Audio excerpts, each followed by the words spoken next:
Hello students, कैसे हैं आप सब। आई होप आप सब अच्छे होंगे।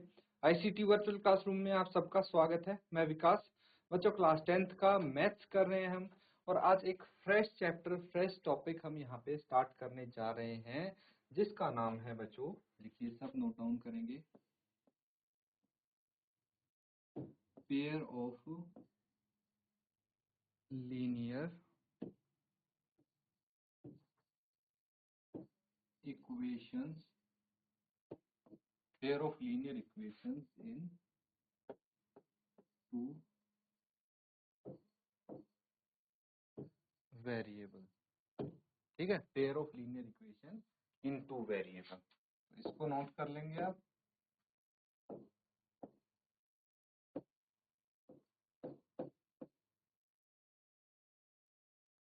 क्या है? दो चर वाले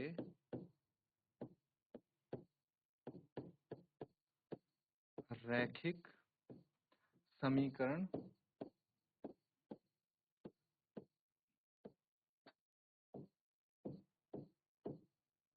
युग्म। ठीक है, pair of linear equation in two variable, यानी दो चर वाले रैखिक समीकरण युग्म।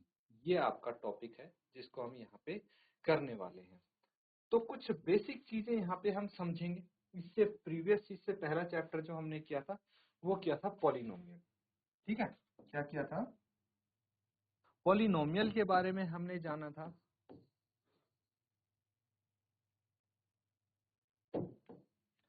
तो पॉलिनोमियल में आपने वेरिएबल के बारे में, वेरिएबल और कांस्टेंट, ये दो चीज आप सीख चुके हैं। ठीक है, अब क्या होता है, चलिए वापस से आते हैं। वेरिएबल यानी चर, ठीक है, और कांस्टेंट यानी अचर। नाम से ही पता लग रहा है, वेरिएबल जो जिसकी वैल्यू चेंज हो सकती है टाइम टू टाइम, और कांस्टेंट यानी जिसकी वैल्यू चेंज नहीं होती। क्लियर है ये? तो अब देखिए, यहाँ पे इसका इंट्रोडक्शन करते टाइम, इसका इंट्रोडक्शन फिलहाल हम कर रहे हैं,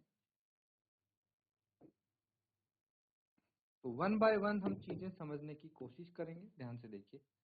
तो सबसे पहले मुझे ये बताइए कि इक्वेशन क्या होती है। समझ में आता है? इक्वेशन, इक्वेशंस क्या होती हैं? What is equation? इसको हम समीकरण भी बोलते हैं। ठीक है, ये होता है। तो सबसे पहले तो इक्वेशन समझिए। अब इक्वेशन एक वेरिएबल में भी हो सकती है, दो वेरिएबल में भी हो सकती है। अब क्या होती है इक्वेशन? जैसे यहाँ पे हम बात कर रहे हैं टू वेरिएबल वाली। कौन सी? Two variable. तो टू वेरिएबल मतलब दो अलग अलग वेरिएबल यूज करेंगे। वेरिएबल क्या हो गया? जैसे ए, बी, सी, एक्स, वाई, जेड, इस तरह से ये हो गए आपके वेरिएबल। ठीक है, तो फॉर एग्जाम्पल इक्वेशन में लिखता हूं 3x। ठीक है, 3x इक्वल टू 9। अब यहाँ पे वेरिएबल कितने दिख रहे हैं? एक ही वेरिएबल दिख रहा है मुझे, है ना? तो ये तो एक वेरिएबल हो गया, लेकिन अगर मैं 3x plus 4y is equal to 7 लिख दूं, तो यहाँ पे ये इक्वेशन इसलिए है, समीकरण इसीलिए है क्योंकि यहाँ पे इक्वल टू का साइन है। ठीक है, इसलिए ये समीकरण कहलाता है। इसके दो पक्ष हैं, लेफ्ट हैंड साइड बायां पक्ष होता है, एक राइट हैंड साइड। छोटी क्लासेस में पढ़ चुके हैं बच्चों आप ये, लेफ्ट हैंड साइड और राइट हैंड साइड हो गए। That is why this is known as equation, है ना? इक्वल टू का साइन है इसमें। और इक्वेशन तो समझ में आ गया। अब पेयर ऑफ लीनियर इक्वेशन के बारे में हम बाद में बात करेंगे। अभी ये समझ लीजिए लीनियर इक्वेशन क्या होती है। लीनियर,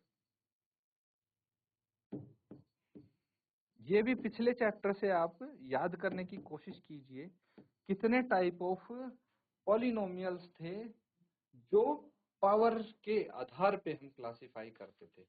तो जिस पॉलिनोमियल में वेरिएबल की हाईएस्ट पावर 1 होती थी उसको बोलते थे लीनियर पॉलिनोमियल, जिसमें पॉलिनोमियल की हाईएस्ट पावर 2 होती थी उसको बोलते थे क्वाड्रेटिक पॉलिनोमियल, जिस पॉलिनोमियल में वेरिएबल की हाईएस्ट पावर 3 होती थी उसको बोलते थे क्यूबिक पॉलिनोमियल। यहाँ पे लीनियर वहीं से आया क्योंकि यहाँ पे जो वेरिएबल है बच्चों उसमें हाईएस्ट पावर कितनी है, 1 है, तो इसीलिए इसको लीनियर इक्वेशन बोल रहे हैं। ठीक है, लीनियर इक्वेशन समझ में आ गया। टू वेरिएबल क्यों यूज किया है समझ में आ गया, क्योंकि यहाँ पे दो वेरिएबल हैं और ये लीनियर इक्वेशन है क्योंकि यहाँ पे हाईएस्ट पावर वेरिएबल की 1 है। इक्वेशन इसलिए है इक्वल टू का निशान है। अब पेयर ऑफ लीनियर इक्वेशन, इसको हम यहाँ पे ऐसे लिख सकते हैं, पेयर मतलब क्या हुआ कि हम यहाँ पे दो इक्वेशंस लिखेंगे, दो इक्वेशंस के बारे में जानेंगे समझेंगे। एक तो ये हो गया, कोई दूसरी इक्वेशन आप लिख सकते हैं 7x plus 2y is equal to 9। तो ये एक इक्वेशन ये होगी, दूसरी इक्वेशन ये होगी, इन दोनों को मिला के क्या बन गया, पेयर। तो चैप्टर का नाम समझ में आया, ये पेयर है, pair of linear equation in two variable, यानी दो चर, दो वेरिएबल हैं, दो चर वाले रैखिक समीकरण है। क्योंकि रैखिक यानी लीनियर इसलिए है, हाईएस्ट पावर वेरिएबल की 1 है और ये पेयर है, युग्म है। समझ में आ गया? तो ये हो जाता है बच्चों pair of linear equation in two variable. अब जो पेयर बनाने के लिए हमें जो जरूरी चीज है वो ये है कि जैसे जो वेरिएबल यहाँ पे यूज हुआ, पहली इक्वेशन में यूज हुआ, क्या हुआ, x एंड y, तो दूसरी इक्वेशन में भी सेम वेरिएबल यूज होना चाहिए x एंड y। अगर मैं ऐसी कुछ बना दूं तो 7s plus 2t is equal to 9, तो ये इसका पेयर नहीं होगा बच्चों। क्यों? क्योंकि यहाँ पे वेरिएबल अलग है, यहाँ पे अलग है। समझ में आ रहा है? तो इसको आप नोट कर लीजिए और यहाँ से शुरू होते हैं हमारे pair of linear equation in two variable की शुरुआत होती है।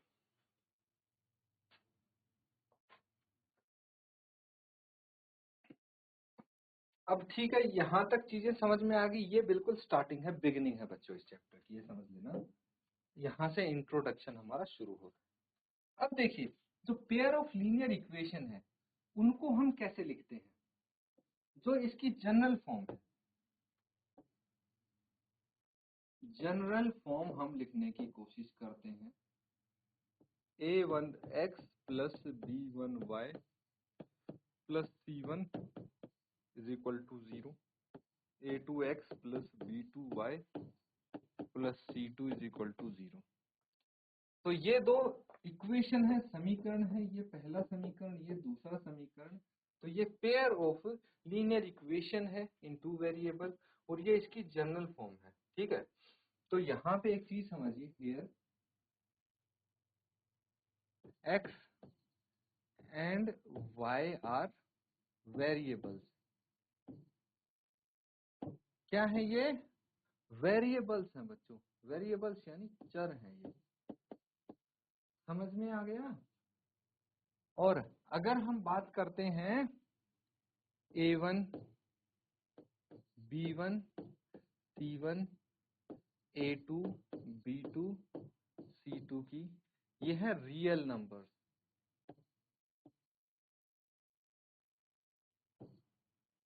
समझ में आ गया? अब इसको पढ़ क्यों रहे हैं, इसका रेलेवेंस क्या है, कहाँ यूज करेंगे, क्या काम आएगा, सारी चीजें डिटेल में डिस्कस करेंगे। तो देखिए, जो हम ये pair of linear equation in two variable पढ़ रहे हैं, तो अगर हमारे पास एक ही वेरिएबल होता, ठीक है, एक इक्वेशन बनती जिसमें सिर्फ एक variable 3x plus 4x is equal to 9, ठीक है, या फिर 3x square plus 4x plus 5 is equal to 7, इस तरह से कोई भी एक वेरिएबल है तो हम उसकी वैल्यू इजीली निकाल सकते हैं। इसमें x की वैल्यू आ जाएगी, है ना, इसमें x की वैल्यू आ जाएगी, बिल्कुल स्प्लिटिंग द मिडल टर्म से आप निकाल सकते हैं, है ना। तो यहाँ पे तो कोई दिक्कत नहीं है हमें, लेकिन अगर दो वेरिएबल हो गए तो कैसे निकालेंगे, है ना। अगर 2 वेरिएबल्स आ गए जैसे यहाँ पे हैं, तो हमें दोनों वेरिएबल्स की वैल्यू निकालनी पड़ेगी।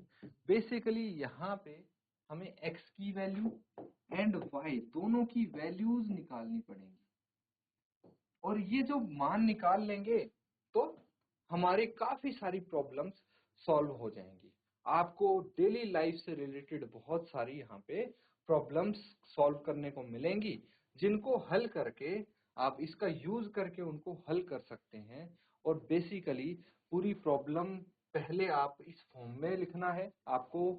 वैसे वर्बल प्रॉब्लम दी जाएंगी, उनको पहले आप इक्वेशन की फॉर्म में बनाएंगे, इक्वेशन की फॉर्म में बनाने के बाद इसको सॉल्व करेंगे, एक्स और वाई की वैल्यू निकालेंगे और वो आपके आंसर्स आ जाते हैं। ठीक है, तो बहुत सारी बड़ी बड़ी प्रॉब्लम्स का हल हम चुटकियों में निकाल सकते हैं इसके through, pair of linear equation in 2 variable की हेल्प से। ये चीज समझ में आई? तो हम इतना सब क्यों कर रहे हैं? बस एक चीज के लिए, जो है सॉल्यूशन। क्या है? हमें चाहिए भाई सॉल्यूशन। ठीक है, सॉल्यूशन चाहिए हमें, हल चाहिए।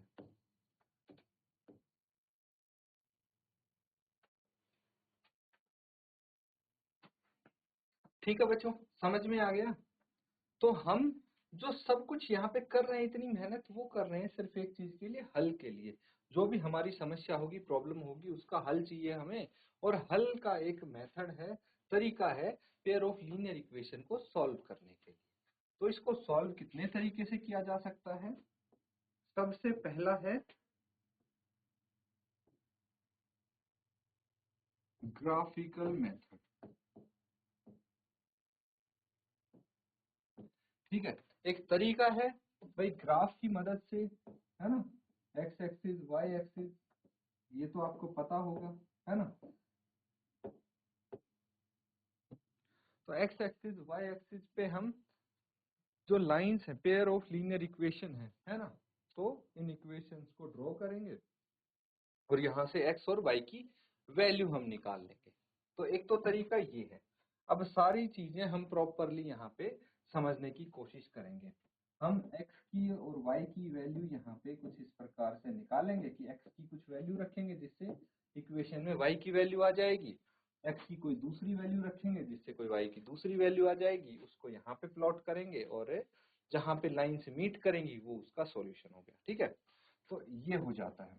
अब इसमें अलग अलग टाइप के सॉल्यूशंस भी देखने को मिलेंगे। किसी केस में आपका दो इक्वेशंस हैं तो किसी केस में सिर्फ एक यूनिक सॉल्यूशन होगा, मतलब एक हल मिलेगा आपको, है ना, एक ही सॉल्यूशन मिलेगा। मतलब क्या है, एक्स और वाई की एक वैल्यू मिलेगी, एक एक वैल्यू मिलेगी। समझ में आ गया? लेकिन कोई केस ऐसा भी आता है जिसमें कोई वैल्यू नहीं मिलेगी, आपको वैल्यू प्राप्त ही नहीं होगी, है ना। वो केस तब होता है जब हमारी दोनों ही लाइंस इनकी पैरेलल जाती हैं, दोनों ही इक्वेशंस की लाइन एक दूसरे के पैरेलल हो जाती हैं। ये सारे केस हम डिस्कस करेंगे। फिलहाल मैं एक आपको ओवरव्यू दे रहा हूं कि क्या क्या पढ़ेंगे। अगर हमारी लाइन इंटरसेक्ट हो जाती है, ठीक है, ग्राफिकल मेथड में मैं बता रहा हूँ, ग्राफिकल मेथड से हम सॉल्व करेंगे। और अगर लाइन इंटरसेक्ट हो जाती है तो यहाँ पे इंटरसेक्ट होंगे और यहाँ पे जो वैल्यू होगी एक्स वाई की वो सॉल्यूशन हो गया।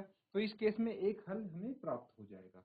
लेकिन एक केस ऐसा भी होता है जहाँ पे दोनों ही लाइन आपकी क्या होंगी, एक दूसरे के पैरेलल होंगी, और जब ये लाइन मिलेंगी ही नहीं तो सॉल्यूशन कहाँ से मिलेगा, इसीलिए नो सॉल्यूशन, कोई हल नहीं मिलेगा हमें।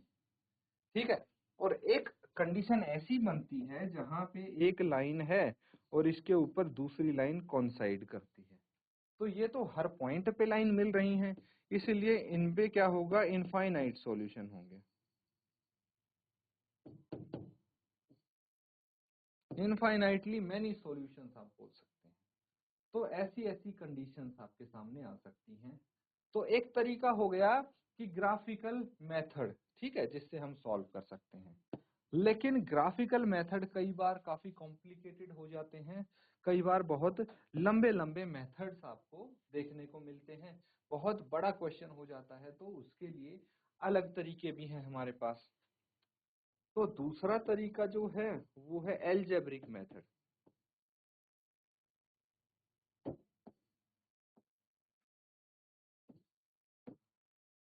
एल्जेब्रिक मेथड में भी इसमें आपके पास 2-3 कैटेगरी आती हैं। जैसे फॉर एग्जांपल सबसे पहले हम लिख सकते हैं सब्स्टिट्यूशन मेथड।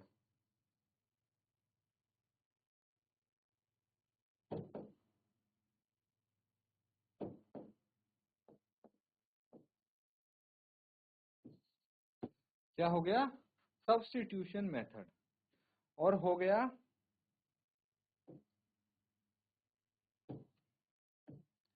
एक मेथड है एलिमिनेशन मेथड।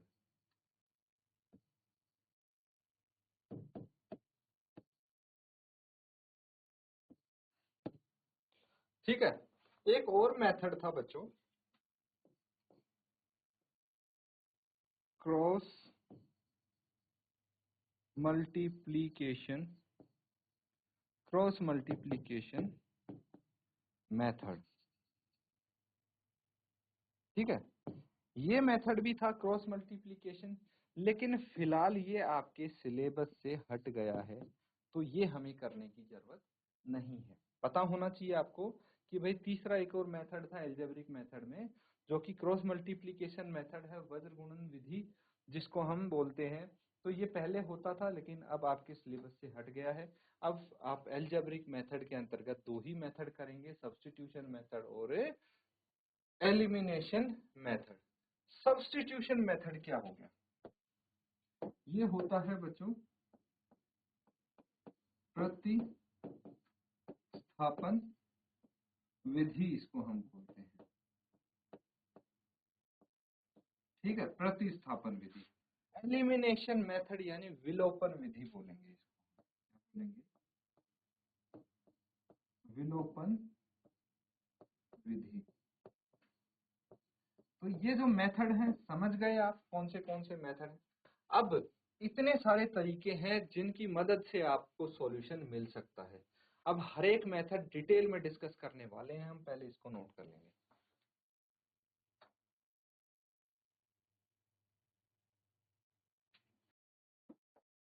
ठीक है, यहां तक चीजें समझ गए? चलिए अब थोड़ा और डिस्कस कर लेते हैं हम।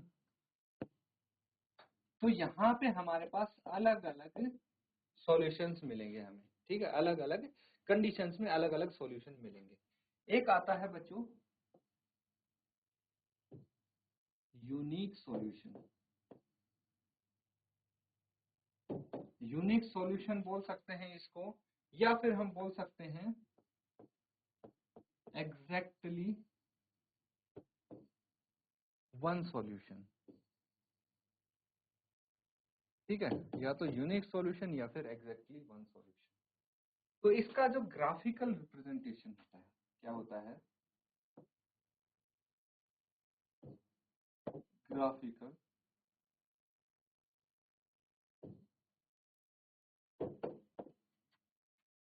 कुछ ऐसी लाइन हमें मिलेंगी, अभी मैं बता रहा था थोड़ी देर पहले,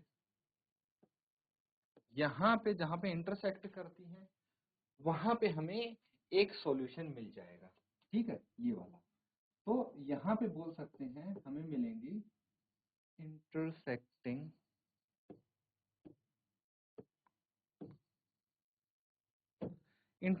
लाइन।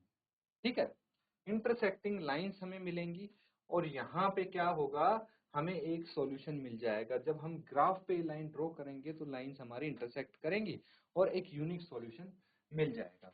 ठीक है, अब जो एल्जेब्रिक रिप्रेजेंटेशन हम करेंगे तो इसमें क्या मिलेगा हमें? देखिए, हमारे पास मान लीजिए, मैं एग्जांपल की मदद से आपको समझाने की कोशिश करता हूँ कि दो इक्वेशन है x minus 2y is equal to 0। एक इक्वेशन ये हो गई, और एक हो गई 3x plus 4y minus 20 is equal to 0। एक इक्वेशन ये हो गई। ठीक है, अब मुझे बताइए यहाँ पे तो जनरल इक्वेशन से अगर हम कंपेयर करें इसको, a1x plus b1y plus c1 is equal to 0, a2x plus b2y plus c2 is equal to 0, तो यहाँ पे a1 क्या होगा? a1 हो जाएगा 1। ठीक है, ये a1 है। b1 क्या हो जाएगा? -2 एंड c1 हो जाएगा 0। जबकि A2 हो जाएगा 3, B2 हो जाएगा 4 एंड C2 हो जाएगा -20।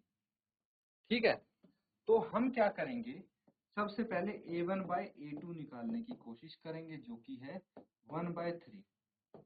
फिर B1/B2 निकालने की कोशिश करेंगे जो कि है -2/4 जो कि है -1/2।